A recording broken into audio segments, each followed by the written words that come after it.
It was 7:12 a.m. on a Tuesday when I heard the unmistakable sound of metal meeting wood at high velocity.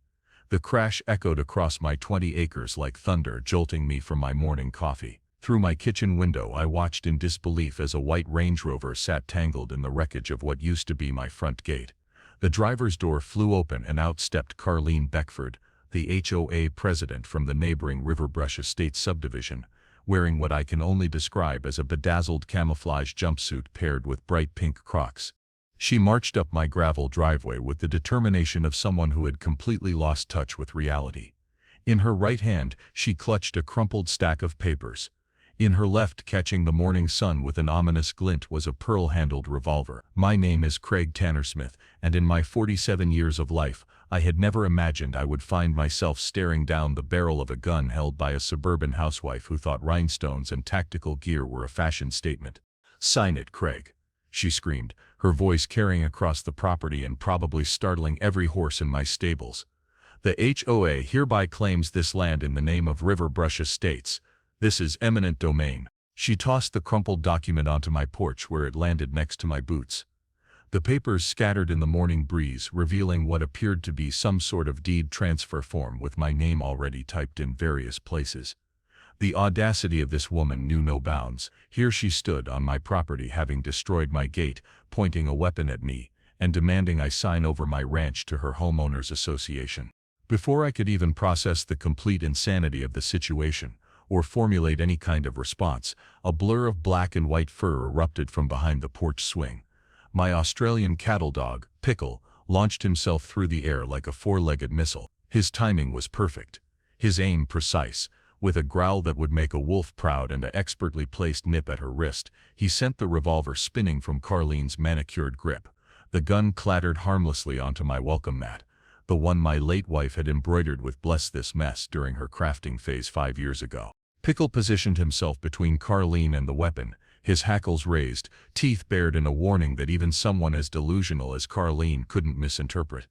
She shrieked like a banshee, stumbling backward in her ridiculous Crocs, nearly tripping over her own feet. "That beast is an anti-HOA radical," she screamed, pointing an accusatory finger at my dog. "He's been trained to attack community leaders. This is assault. I'll have him put down." The absurdity of accusing my dog of having political opinions about homeowners associations would have been funny if she hadn't just threatened him with a weapon. Pickle, for his part, simply sat down on top of the gun, his tail wagging slightly as if he was rather pleased with himself. He deserved to be. Not many dogs could say they had disarmed an armed intruder before their owner had finished their morning coffee. Let me back up and explain how I, a quiet widowed farrier who just wanted to shoe horses and drink black coffee in peace, ended up in this situation. My ranch sits on 20 acres of beautiful Texas hill country, land that has been in my family for 3 generations. My grandfather bought it when this area was nothing but cattle ranches and cedar breaks. He built the original barn with his own hands, and my father expanded it when he took over the property. When it became mine after Dad passed 5 years ago, just 6 months after I lost my wife Sarah to cancer, I thought I would live out my days here in peaceful solitude. The property is everything a working ranch should be. Rolling pastures dotted with live oaks, a spring-fed pond that never runs dry even in the worst droughts, and facilities for both my farrier business and the handful of horses I board for clients. The main house, a modest 2-story limestone structure, sits on a rise that gives me a view of the entire property. From my porch I can see for miles in every direction, watch the sunrise paint the hills gold, and observe the local wildlife going about their business. For 40 years this land existed in harmony with its surroundings. Then, 3 years ago, disaster struck in the form of suburban development. A company from Austin bought the old Henderson Ranch next door and transformed 600 acres of pristine hill country into Riverbrush Estates, a subdivision of cookie-cutter houses, artificially green lawns maintained by enough chemicals to poison a small lake, and the kind of people who moved to the country but complained about the smell of horses and the sound of roosters. The houses went up practically overnight, 342 identical structures with beige stucco exteriors and red tile roofs that were supposed to give them a Mediterranean feel, but mostly just made them look like a computer copy-pasted the same building over and over. They carved out a golf course that required more water than the rest of the county combined, built a clubhouse that looked like a discount resort, and established a homeowners association with more rules than the federal tax code. That's when Carleen Beckford entered my life like a natural disaster in human form. Carleen moved to Riverbrush Estates from Dallas, where she had apparently terrorized 3 different neighborhoods before her husband finally divorced her, and she needed what she called a fresh start. She was in her mid-50s with platinum blonde hair that defied nature, nails that could double as weapons, and a wardrobe that seemed to consist entirely of designer tracksuits and statement jewelry that could be seen from space. She had been a paralegal for exactly 18 months before deciding she knew more about law than actual lawyers, a delusion she carried with her when she immediately ran for HOA president upon moving to Riverbrush Estates. She won by default when no one else wanted the job, which should have been everyone's first warning sign. Within a week of taking office, she had established 37 new committees, implemented a color approval process for doormat selections, and tried to issue citations to a family of deer for trespassing. Her obsession with control knew no bounds. She once called the sheriff's department because a neighbor's garden gnome was facing the wrong direction. She measured grass with an actual ruler, carrying it around the neighborhood like a sword of suburban justice. She tried to fine a resident for having too many butterflies in their garden, claiming they exceeded the approved insect limit. When someone pointed out that butterflies weren't pests and there was no such thing as an insect limit, she created one on the spot and made it retroactive. But her most ambitious project, the one that would eventually lead to our confrontation that Tuesday morning, was her vision for a community equestrian center. Not because anyone in Riverbrush Estates actually rode horses, mind you. She had conducted a survey that revealed exactly 3 residents had ever been on a horse, and 2 of them were children who had ridden ponies at birthday parties. No, Carleen wanted an equestrian center because the upscale neighborhood in Dallas where she used to live had one, and she was determined to recreate every aspect of her former life, only better. The problem was that Riverbrush Estates had no suitable land for horses. Every square foot had been developed, paved, or turned into manicured lawn. But from her upstairs sunroom, Carleen could see my ranch spreading out beyond the subdivision's fence line. 20 acres of perfect pasture, existing stables, riding trails already worn into the hills. In her mind, she didn't see private property that had belonged to my family for generations. She saw an expansion opportunity. It started subtly, the way a cold starts with just a tickle in your throat before it develops into full-blown flu. First, I began receiving the Riverbrush Estates community newsletter in my mailbox, even though I had never signed up for it and didn't live in the subdivision. The newsletter was a 12-page glossy production that must have cost a fortune to print, filled with Carleen's lengthy editorials about the importance of maintaining property values and the dangers of rural creep. I threw them in the recycling without reading them, but they kept coming, sometimes 2 or 3 per week. Then the tone shifted. Mixed in with the newsletters were what appeared to be official notices. Attention, property inspection scheduled, and notice of pending compliance review. I ignored these 2, figuring they had been delivered to the wrong address. Then came the first actual violation notice, printed on letterhead so official-looking it could have come from a government agency if you didn't look too closely. And notice that the seal was just a clip art image of a house with a smiley face. The violation was for grass exceeding HOA-approved length limits. The notice included a grainy photograph of my pasture, clearly taken with a telephoto lens from somewhere inside Riverbrush Estates, with certain areas circled in red marker. The grass in question was native prairie grass that I deliberately left long because it was better for the soil and provided habitat for local wildlife. But according to the notice, I had 7 days to cut it to no more than 2 1/4 inches or face fines starting at $200 per day. The notice was signed by Carleen Beckford, President, Riverbrush Estates Homeowners Association, with an addendum stating that failure to comply could result in legal action. I called the number on the notice, reaching a recorded message in Carleen's voice that spent 4 minutes explaining the mission statement of the HOA before finally allowing me to leave a message. I stated clearly and calmly that I did not live in Riverbrush Estates, was not a member of their HOA, and their notices did not apply to my property. I thought that would be the end of it. I was wrong. The next week brought a notice for unauthorized livestock. The complaint stated that horses were not approved pets according to the HOA bylaws and needed to be removed within 14 days. This was accompanied by more telephoto pictures, these showing my horses grazing peacefully in their pasture, with helpful arrows pointing to each animal and labels like Violation 1 and Violation 2 through Violation 6. The absurdity of trying to regulate animals on a ranch that predated their subdivision by 40 years was lost on Carlene. When I didn't respond to this notice either, she escalated. She began calling my business line during work hours, leaving voicemails that grew increasingly unhinged. She claimed my ranch was bringing down property values in Riverbrush Estates. She said the smell of horses was causing emotional distress to residents. She even suggested that the sound of my rooster crowing in the morning was a form of acoustic assault. I continued to ignore her, hoping she would eventually tire herself out like a toddler having a tantrum. But Carlene had the persistence of a honey badger and about as much reason. She began showing up at the fence line that separated my property from Riverbrush Estates, setting up a folding chair and card table like she was conducting surveillance operations. She had binoculars, a camera with a lens long enough to photograph the moon, and a notebook where she documented what she called infractions.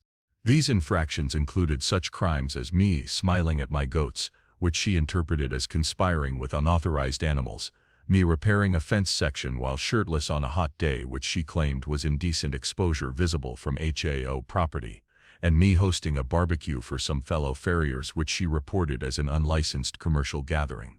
She took photos constantly. I would be working with a horse and see the sunlight glint off her camera lens from her position at the fence. I would be fixing a gate and hear the rapid-fire click of her camera shutter. Once I was bottle feeding an orphaned calf and looked up to find her recording video while providing running commentary like she was a wildlife documentarian observing dangerous animals in their natural habitat. Her campaign of harassment wasn't limited to observation.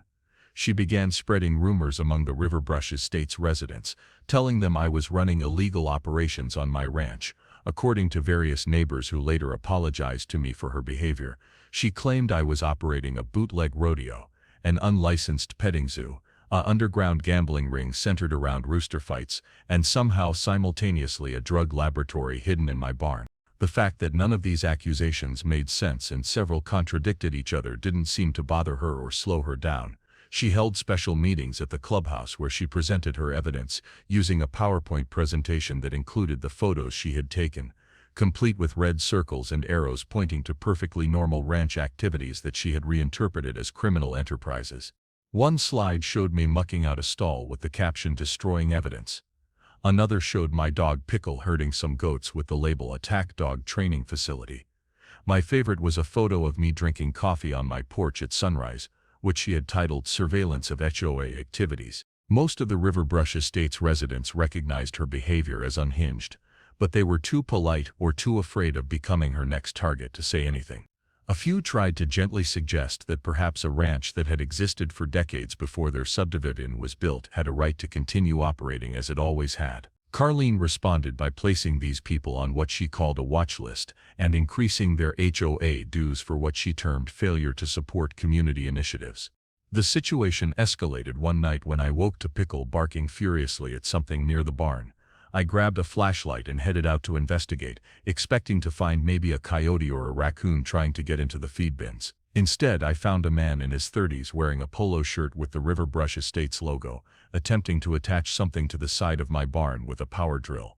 When I demanded to know what he was doing on my property at 2 in the morning, he stammered something about HOA property assessment and asset tagging. The device he was trying to install was an RFID chip, the kind used to track inventory in warehouses. He had a whole bag of them and a list that included not just my barn but every structure on my property, along with notes about tagging my horses, my truck, and even my mailbox. I confiscated his equipment and told him he had exactly 60 seconds to get off my property before I called the sheriff. To emphasize my point, I picked up a rooster from the nearby coop, a particularly aggressive bird named Colonel Sanders, who had a reputation for attacking anything that moved. The man took one look at Colonel Sanders' spurs and the malevolent gleam in the rooster's eye and ran for the fence like his life depended on it, which it very well might have. The next morning, I called the sheriff's department to report the trespassing. Deputy Mike Ramirez, who happened to be my cousin on my mother's side, came out to take the report. Mike had grown up in the area and remembered when all of this was ranch land. He also had a history with Carlene, having dated her briefly in high school before she tried to reorganize his truck because she didn't approve of how he arranged his tools. Mike looked at the RFID chips and the list the man had dropped in his hasty retreat. The list was on Riverbrush Estates HOA letterhead and was signed by Carlene. Mike shook his head and said he would have a talk with her about trespassing and harassment, though we both knew she would find some way to justify her behavior in her own mind. Sure enough, within days of Mike's visit to her house, I received a letter from Carlene, claiming that she had been conducting a feasibility study for the expansion of Riverbrush Estate's boundaries and that my lack of cooperation was hindering community development. She cited several made-up ordinances and referenced legal concepts that sounded official but meant nothing, like assessed developmental domain and community integration mandate. The letter concluded with an invitation to attend the next HOA meeting where she promised we could discuss the voluntary transfer of my property to the HOA's control. She had even included a proposed purchase price, which was insulting in its lowness, roughly 1/10 of what the land was actually worth. She justified this by claiming my ranch was what she called distressed property due to all the violations she had documented. I didn't attend the meeting, but I heard about it from Tom Wheeler, one of the more reasonable Riverbrush Estates residents who had apologized to me multiple times for Carlene's behavior.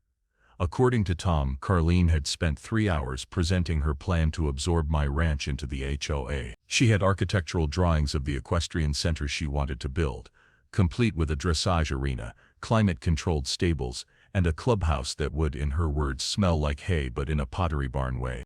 When someone pointed out that I had shown no interest in selling and they couldn't force me to, Carlene revealed what she considered her master stroke. She claimed to have discovered an old provision in Texas property law that allowed homeowners associations to annex adjacent properties for the benefit of the community through something she called communal domain, which was not a real thing but sounded just official enough that some people believed her. She had even prepared documents, thick packets of legal-looking papers with lots of whereases and heretofores, that she claimed established the HOA's right to claim my property. The fact that she had clearly written these documents herself, probably after spending a weekend Googling legal terms and downloading templates from the internet, was evident to anyone who actually read them. They were full of contradictions, referenced laws that didn't exist, and at one point cited a Wikipedia article about property rights in medieval England.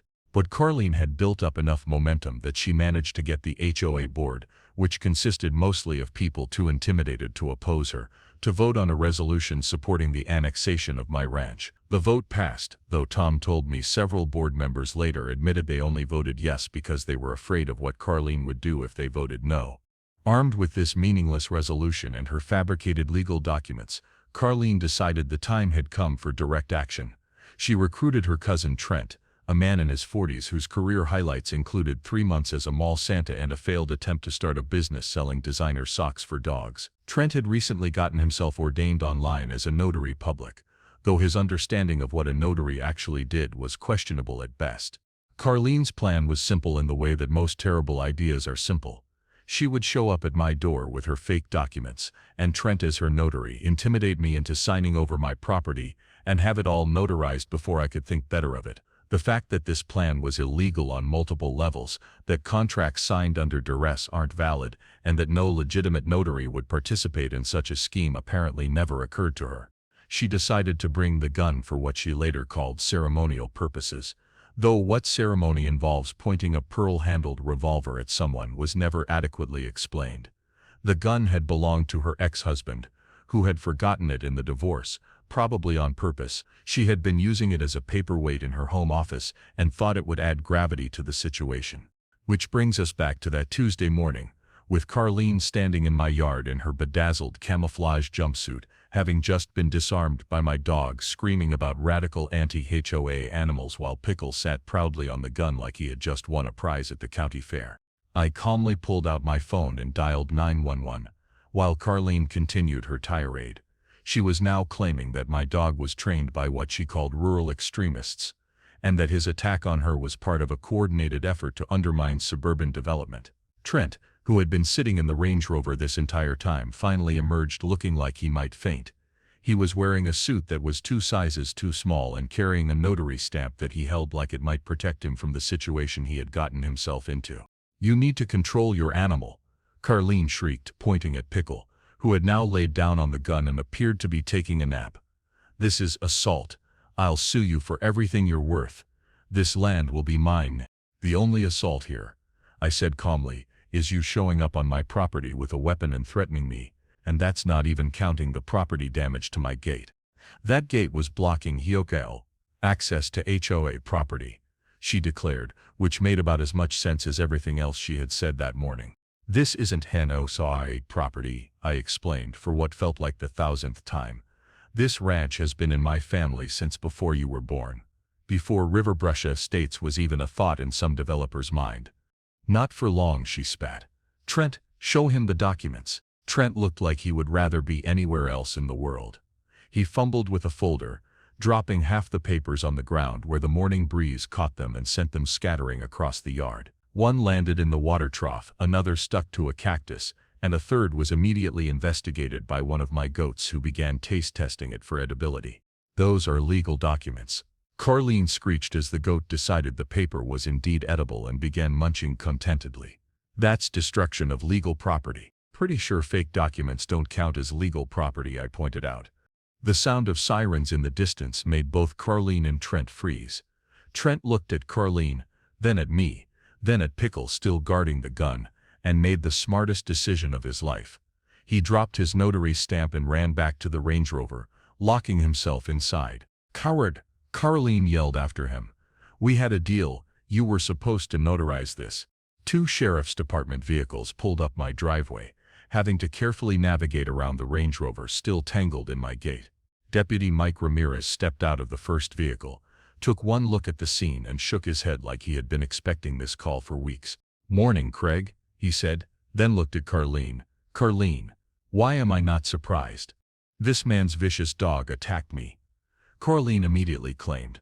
I want it put down. I want him arrested for assault. Mike looked at Pickle, who had gotten up to greet him with a wagging tail, leaving the gun clearly visible on the welcome mat. Mike's body camera was recording everything, its little red light blinking steadily as he surveyed the scene. Is that a firearm? Mike asked, pointing to the gun. It's ceremonial, Carleen insisted. Ceremonial, Mike repeated flatly. And did you bring this ceremonial firearm onto Craig's property? I have every right to be here. This is future HOA property. It's really not, Mike said. He looked at me. Craig, do you want to tell me what happened? I explained the entire incident, from the crash through my gate, to Carleen pointing the gun at me and demanding I sign over my property, to Pickle's heroic intervention. Mike nodded along, occasionally glancing at Carleen, who kept trying to interrupt with increasingly wild claims about HOA jurisdiction and communal domain. Mike's partner, Deputy Janet Torres, had been talking to Trent through the Range Rover window. She walked over with the expression of someone who had just heard the dumbest story of her career. The gentleman in the vehicle says he's a notary, she reported. He claims Ms. Beckford told him they were serving legal papers for a legitimate property transfer. With a gun? Mike asked. He says that was supposed to be for protection from wild animals, Janet said, clearly not believing a word of it. Mike walked over to examine the gun, putting on gloves before picking it up. This weapon is loaded, he announced. Carleen, I need you to turn around and put your hands behind your back. What? Carleen shrieked. You can't arrest me. I'm the HOA president. I have immunity. HOA presidents don't have immunity from criminal law, Mike explained patiently as he handcuffed her. You're under arrest for criminal trespass, brandishing a weapon, attempted coercion, and we'll probably add a few more charges once the district attorney reviews this. As Mike read Carleen her rights, she continued screaming about her position and how the entire sheriff's department would be hearing from her lawyer, who she claimed was the best in Texas, but who turned out to be a personal injury attorney she had seen on a billboard. Janet approached Trent, who had finally unlocked the Range Rover door. Sir, I need you to step out of the vehicle. Trent emerged, looking like he might cry. I didn't know about the gun, he immediately said. She told me we were just serving papers. Legal papers. I'm a notary, I thought it was legitimate. Did you think it was legitimate to notarize documents under duress? Janet asked. I didn't notarize anything, Trent protested. I never got the chance. The dog stopped everything before I could even get my stamp ready. This was probably the only thing that saved Trent from more serious charges.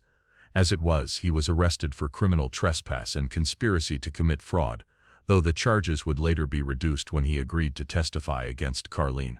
As they loaded Carleen into the back of Mike's patrol car, she was still screaming about her rights, and how this was a conspiracy between me and the sheriff's department to prevent suburban development. She claimed I had trained Pickles specifically to attack HOA officials, and that this whole thing was a setup. The body camera footage, which would later become key evidence, showed everything clearly. It showed Carleen approaching with the gun visible, pointing it at me, throwing the papers, and Pickles' intervention. It also captured her numerous admissions about trying to force me to sign over my property and her claims about HOA annexation rights that didn't exist. After the patrol cars left with Carleen and Trent, I was left standing in my yard surrounded by scattered fake legal documents and looking at my destroyed gate. Pickle came over and leaned against my leg, clearly proud of himself. I gave him a scratch behind the ears and promised him the biggest steak I could find for dinner. I spent the rest of the morning cleaning up the mess and arranging for someone to come fix my gate. The goats had eaten most of the documents that had blown their way, which seemed like poetic justice. The Range Rover had to be towed away, and I made sure to document all the damage for insurance purposes. Word of Carleen's arrest spread through Riverbrush Estates like wildfire. Tom Wheeler called me within an hour to get the full story, and by lunch an emergency HOA board meeting had been scheduled for that evening. I was invited to attend as a guest of honor, which was ironic considering all the previous attempts to force me to attend meetings. I decided to go, partly out of curiosity and partly because I wanted to make sure they understood that any further harassment would be met with legal action. I brought the box of violation notices I had been collecting, the photos of Carleen conducting surveillance on my property, and a USB drive containing audio recordings of her increasingly unhinged voicemails. The meeting was held in the clubhouse at Riverbrush Estates, a building that tried too hard to look elegant and mostly just looked like a conference center that had gotten lost on its way to a business park. The main room was packed with residents, far more than usually attended HOA meetings. News of their president being arrested for assault with a deadly weapon had motivated people to get involved. Tom Wheeler, as vice president, called the meeting to order. He briefly explained the situation for the few people who hadn't already heard 12 different versions of the story through the neighborhood gossip network. Then he invited me to speak. I stood up and looked at the assembled residents, most of whom had the decency to look embarrassed about their association's behavior. I kept my comments brief and to the point. "For the past year, your HOA president has been harassing me and my business," I began. "She has trespassed on my property, taken photos without permission, spread false rumors about illegal activities, attempted to enforce HOA rules on property that has never been part of your association, and this morning she showed up with a gun demanding I sign over my ranch." I held up the box of notices. "These are all the violations she sent me. Violations for grass length on a ranch. Violations for keeping horses on a property that has been a working ranch for 40 years. Violations for existing." I set the box on the table with a thud that echoed through the room. "My ranch is not part of Riverbrush Estates. It never has been and never will be. It was here before your houses were built, and it will be here long after I'm gone. Passed down to the next generation of my family just as it was passed to me." I looked around the room, making eye contact with several residents. "I don't have a problem with Riverbrush Estates or with any of you as neighbors. I understand that suburban development happens and people need places to live. What I have a problem with is harassment, trespassing, and someone pointing a gun at me on my own property. Now," I continued, "I'm prepared to forget most of what has happened if it stops here. But if anyone from this HOA sets foot on my property again without invitation, if I receive one more violation notice, if I see one more person with binoculars pointed at my ranch, I will pursue legal action to the fullest extent of the law." The room was silent for a moment. Then someone started clapping. Soon most of the room was applauding, which I hadn't expected. It seemed that Carleen had alienated more people than just me with her behavior. Tom called for order and then opened the floor for discussion. What followed was 2 hours of residents airing grievances about Carleen's leadership. She had apparently been a nightmare for everyone, not just me. Stories emerged about citations for bird feeders that attracted too many birds, fines for children's chalk drawings on their own driveways, and attempts to regulate what colors people could paint their garage doors on the inside. One woman stood up and revealed that Carleen had tried to fine her for her cat sitting in the window because it violated the HOA's window display guidelines. A man shared that he had been written up for working on his classic car in his own garage with the door open. Another couple had been threatened with legal action because their daughter's birthday party had gone 5 minutes past the approved event time limit. By the end of the meeting, it was clear that Carleen's removal as HOA president was a foregone conclusion. Tom called for a vote of no confidence, which passed unanimously. They then voted to ban her from holding any HOA position in the future, also unanimous. Finally, they voted to issue a formal apology to me for the harassment I had endured, and to put in writing that my ranch was not and would never be subject to HOA rules. The new HOA board, with Tom as interim president, also voted to review all of Carlene's policies and violations, ultimately throwing out 90% of them as either unenforceable or ridiculous. They even voted to reimburse residents who had been fined for things like unauthorized butterfly populations and improper garden gnome placement. A few days later, Mike called to update me on the criminal case. The district attorney had reviewed the body camera footage and the evidence and was pressing full charges. Carlene was facing criminal trespass, assault with a deadly weapon, attempted extortion, and making terrorist threats. Trent had agreed to a plea deal in exchange for testifying against her, which meant he would likely get probation while Carlene faced serious jail time. The news got even better when I learned that Carlene's behavior had caught the attention of the Texas Real Estate Commission. As someone who had claimed professional real estate knowledge as part of her HOA president qualifications, her actions had violated numerous ethical guidelines. She was being investigated for fraud and misrepresentation, which could result in massive fines and being barred from any real estate-related activities in Texas. Her ex-husband, who had been following the situation from Dallas, also got involved. It turned out that the gun she had brought to my property was registered in his name, and he had reported it stolen during their divorce. This added possession of stolen property to her charges and gave him grounds to pursue additional civil action against her for damages. The civil suits started piling up quickly. I filed one for harassment, trespassing, and damage to my property. Several Riverbrush Estates residents filed a class action suit to recover illegal fines she had collected. The HOA itself sued her for misuse of association funds, as an audit revealed she had been using HOA money for personal expenses, including the surveillance equipment she used to spy on my ranch. Her cousin Trent, trying to minimize his own legal troubles, revealed that Carlene had paid him $5,000 from the HOA account to participate in the property transfer scheme, which added embezzlement to her growing list of problems. He also admitted that she had tried this same scheme twice before in Dallas, though neither attempt had involved weapons. The trial was set for 6 months later, but Carlene's lawyer, who was indeed a personal injury attorney and not a criminal defense lawyer, convinced her to take a plea deal. The evidence was overwhelming, particularly the body camera footage that clearly showed her pointing a loaded weapon at me while demanding I sign over my property. 3 weeks before the trial was set to begin, I got a call from the district attorney's office. Carlene had agreed to plead guilty to assault with a deadly weapon and attempted extortion in exchange for the other charges being dropped. The prosecutor explained that this was actually a good deal for us because it guaranteed jail time and avoided the uncertainty of a trial. At the sentencing hearing, I was allowed to give a victim impact statement. I stood before the judge and explained how Carlene's harassment had affected my life and business. I talked about the stress of being constantly watched, the worry about what she might do next, and the fear I felt when she showed up with a gun.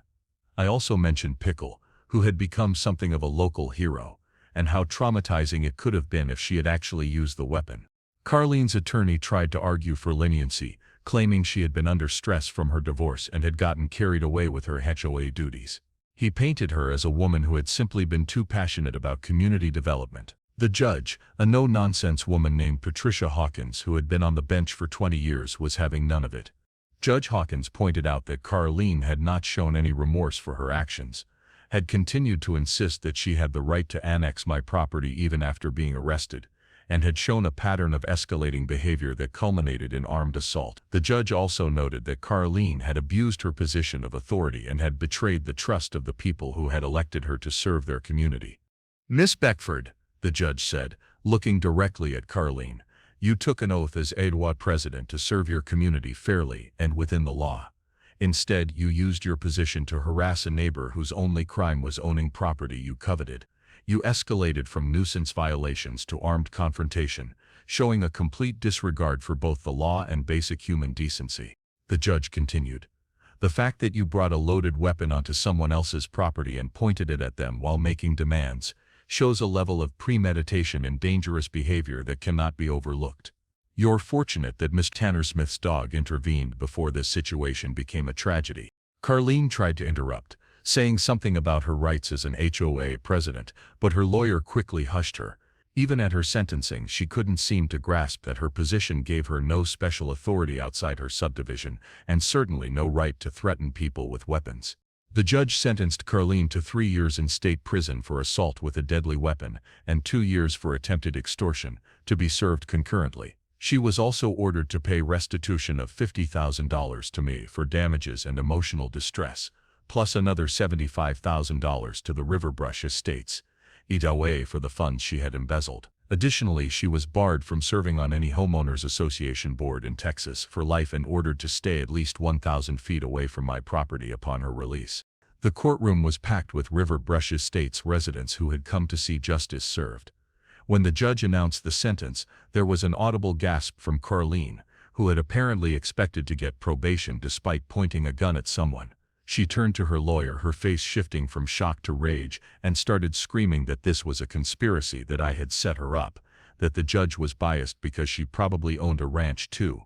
"Your Honor," Carleen shrieked as the bailiffs moved toward her, "this is a miscarriage of justice. That man," she pointed at me, "has been running illegal operations. He's harboring dangerous animals. His dog is a weapon. I was performing my duties as HOA president. I have immunity." "Miss Beckford," Judge Hawkins said coldly, "you are demonstrating exactly the kind of delusional thinking that led you to this situation. You have no immunity. You had no authority. And now you have 3 years to think about your actions." As the bailiffs handcuffed Carleen to take her into custody, she was still screaming about her rights and how her HOA would hear about this. She yelled that Riverbrush Estates would fall apart without her leadership, that property values would plummet, that the neighborhood would be overrun with unauthorized lawn ornaments and unapproved paint colors. Her final words as they led her out were directed at me. "This isn't over, Tanner Smith. That land will be HOA property. You'll see, my successor will finish what I started." The entire courtroom watched in stunned silence as she was dragged away, still ranting about grass height violations and the importance of architectural compliance. Even her own lawyer looked relieved when she was finally gone. After the sentencing, several Riverbrush Estates residents approached me outside the courthouse to apologize again and to assure me that they had no intention of continuing Carleen's crusade. Tom Wheeler, who had been officially elected as the new HOA president, handed me a document that formally acknowledged that my ranch was not and would never be subject to their HOA rules. "We've also disbanded the committees she created," Tom told me. "The Architectural Compliance Strike Force, the Lawn Enforcement Division, and the Wildlife Violation Task Force are all gone. We're going back to being a normal HOA that just handles common areas and community events." I thanked Tom and the others for their reasonableness. Several of them asked if they could bring their kids to see the horses sometime, which I was happy to agree to. It seemed that without Carleen poisoning the atmosphere, we might actually be able to coexist as neighbors. The financial consequences for Carleen continued to mount even after her sentencing. The Texas Real Estate Commission completed their investigation and fined her an additional $100,000 for fraud and misrepresentation. She was permanently barred from any real estate-related activities in Texas, which meant she could never serve in any property management role again. Her ex-husband successfully sued her for the value of the stolen gun plus damages, adding another $20,000 to her debt. The civil suits from the Riverbrush Estates residents who had been illegally fined resulted in judgments totaling over $200,000. By the time all the legal proceedings were finished, Carleen owed nearly $500,000 in fines, restitution, and damages. The insurance claim for my damaged gate and the trauma to my livestock came through at $15,000, which Carleen's homeowner's insurance had to pay since she had used her vehicle as a battering ram. Her insurance company then dropped her coverage and sued her to recover their losses, adding another layer to her financial ruin. But perhaps the most satisfying consequence came from an unexpected source. The story of Carleen's arrest and Pickle's heroic intervention had gone viral on social media. Someone in Riverbrush Estates had shared the body camera footage, which had been released as public record, and it spread across the internet like wildfire. News outlets picked it up with headlines like "Dog Disarms Deranged HOA President" and "Canine Hero Stops Armed Property Grab." Pickle became an internet sensation. People created memes of him sitting on the gun with captions like "Neighborhood Watchdog" and "The Hero We Deserve." A local pet food company offered him a lifetime supply of premium dog food. The American Kennel Club sent him a special commendation for bravery. Someone even started selling T-shirts with Pickle's picture and the phrase anti-HOA attack dog, which became surprisingly popular.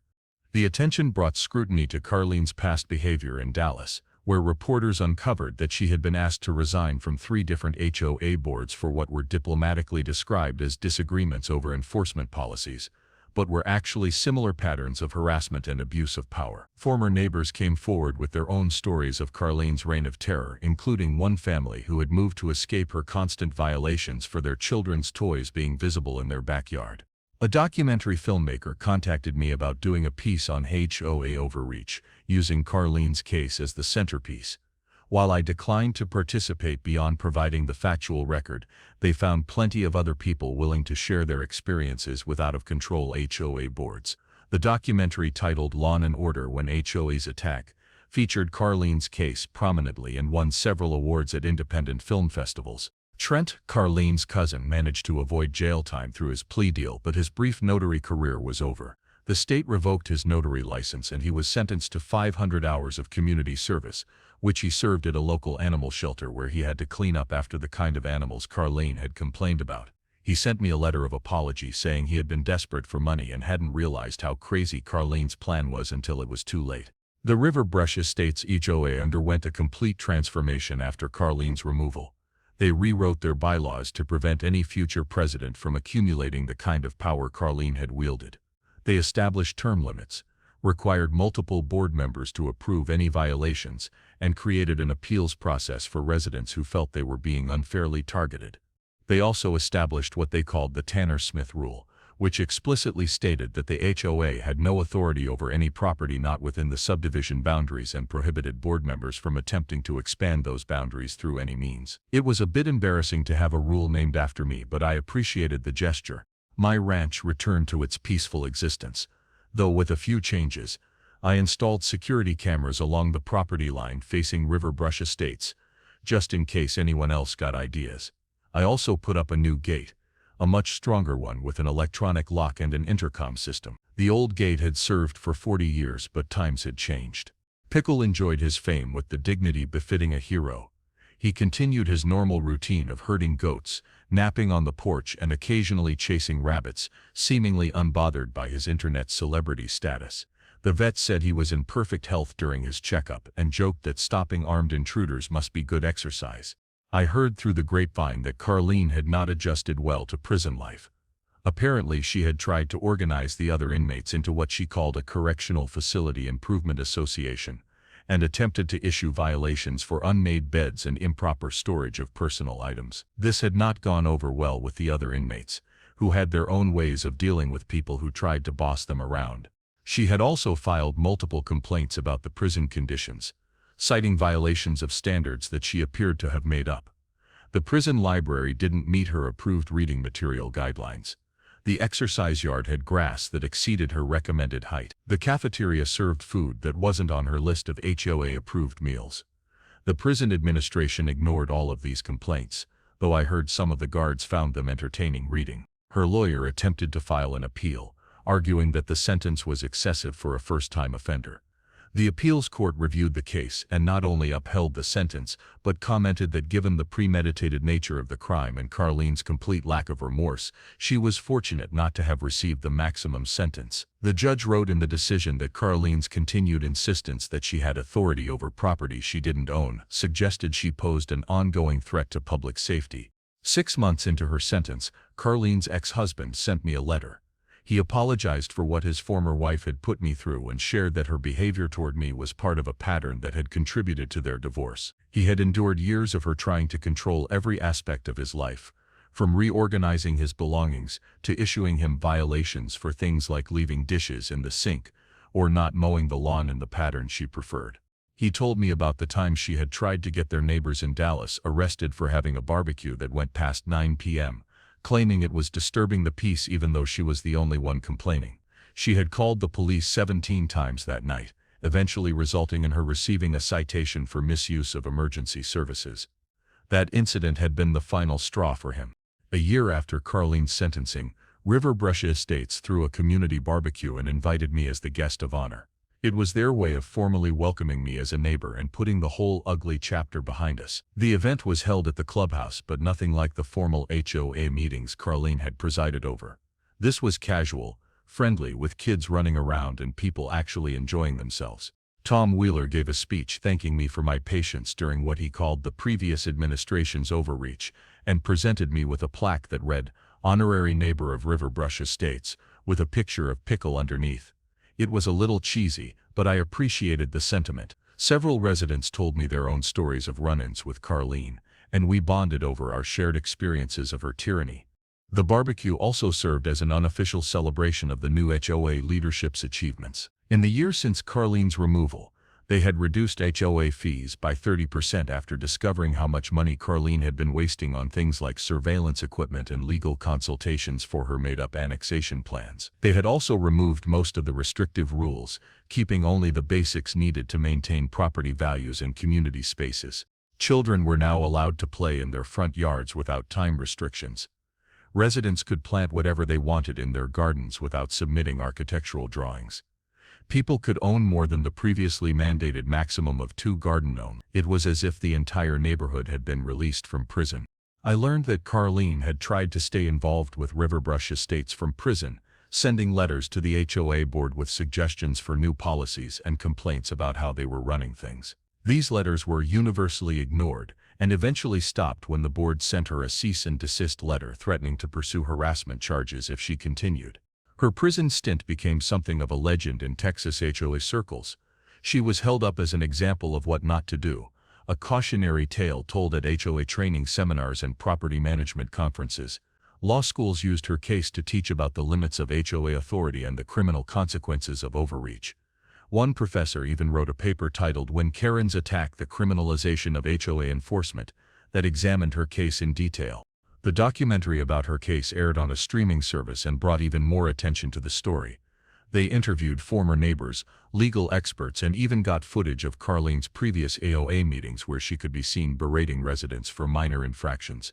The filmmaker managed to get prison phone recordings of Carleen still insisting she had done nothing wrong and that her imprisonment was a conspiracy between me and the anti-development forces.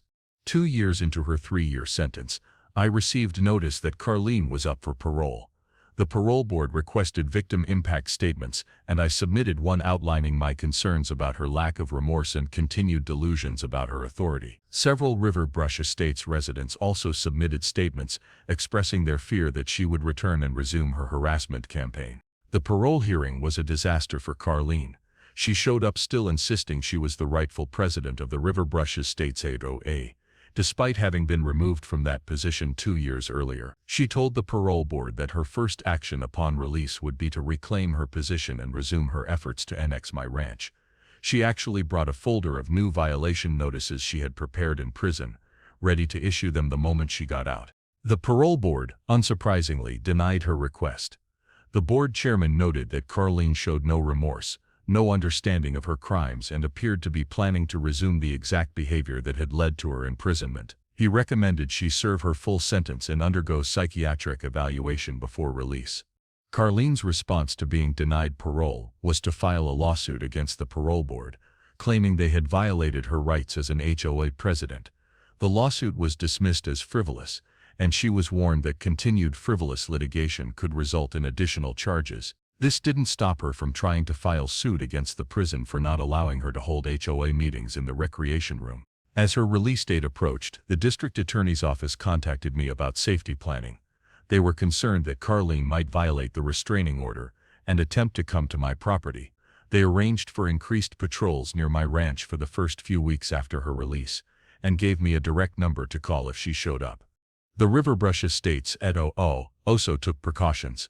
They sent Carleen a formal letter banning her from all HOA property and events. They hired security for their first few meetings after her release date and installed cameras around the clubhouse. Tom Wheeler told me they were taking no chances with what he called the return of the Karen. 3 years to the day after she had crashed through my gate, Carleen was released from prison. I heard about it from Mike, who called to let me know she was out and to remind me to be vigilant. He also told me that she had been served with the restraining order reminder as she left the prison and had been warned that any violation would result in immediate rearrest. For a few days, nothing happened. Then I got a call from Tom Wheeler. Carlene had shown up at the Riverbrush Estates entrance gate, demanding to be let in for the HOA meeting.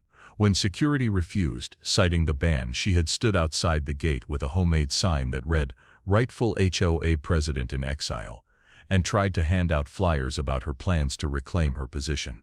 The security guard called the police, and Carlene was given a warning about trespassing. She left but returned the next day with a bigger sign. This time she was arrested for violating the HOA's no-contact order. She spent another night in jail and was released with a warning that next time would result in serious charges.